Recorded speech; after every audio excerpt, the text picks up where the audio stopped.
Good morning. I'm Wendell Brase. I'm Vice Chancellor for Administration at the University of California, Irvine, also Chair of the University of California System-Wide Climate Solutions Steering Group. I'll be talking about the experiences we have at UC Irvine in the 13 laboratories we've built in the last 2 decades. We've had a set of principles in place for most of these 2 decades which center around sustainability and reducing costs over the lifetime of these buildings. So what kind of lessons are you planning to share with us about how you can make laboratories more efficient? Well, there are a combination of strategies. When I really sat down and mapped them all out, it turns out that we've been doing a number of things that we almost take for granted. So it's a combination of spatial factors and design principles and mechanical and electrical features that bear on the energy use of these buildings. The savings are just remarkable from the kinds of energy investments we make. We do spend more on the buildings in the first instance. The initial cost is as much as, let me think, 5% I guess would be the tops. That amount of investment, though, we do look at that not as a cost but as an investment, because we recover it many times over in the first, even in the first 10 years of a building's life. It turns out that it's not just direct energy savings. In our case, in California now, we have to pay for carbon starting in 2013, and so that's an added cost that we're avoiding by every kilowatt hour of electricity, for example, that the building does not use. That's an avoided cost in the case of carbon.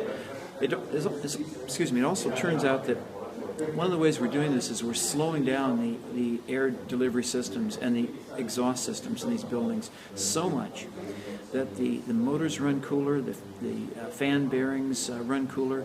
The lifetime of those components, the moving components in a mechanical system in a lab building, are vastly extended by this kind of slowdown.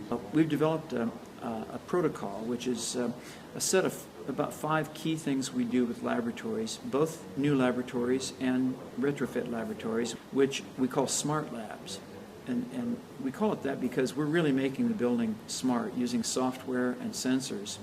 And so the building has the capability of measuring and monitoring air quality and occupancy real time, all the time. This information is so detailed about the performance of every single lab bay in every building that's been retrofitted or designed this way that we don't think we're going to have to do recommissioning every 5 years.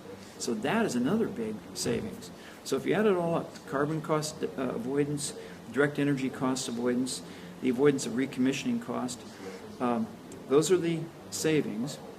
There is one added cost, though, that comes along against those savings, and that is one has to have very advanced electricians and heating, ventilating, and air conditioning technicians, because if you don't keep a smart building smart, it'll be worse than having done nothing at all. If these are pretty highly tuned buildings, and if they go out of calibration, they will actually suffer a lot and probably consume more energy than if you'd done nothing at all.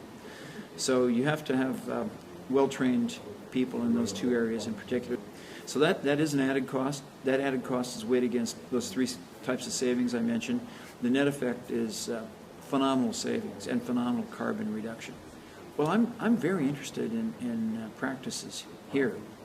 I see nothing but good to gain here in terms of seeing the different approaches. I walked around, for example, yesterday on this campus, primarily in the biological sciences area, and saw a number of good ideas which I'll take home.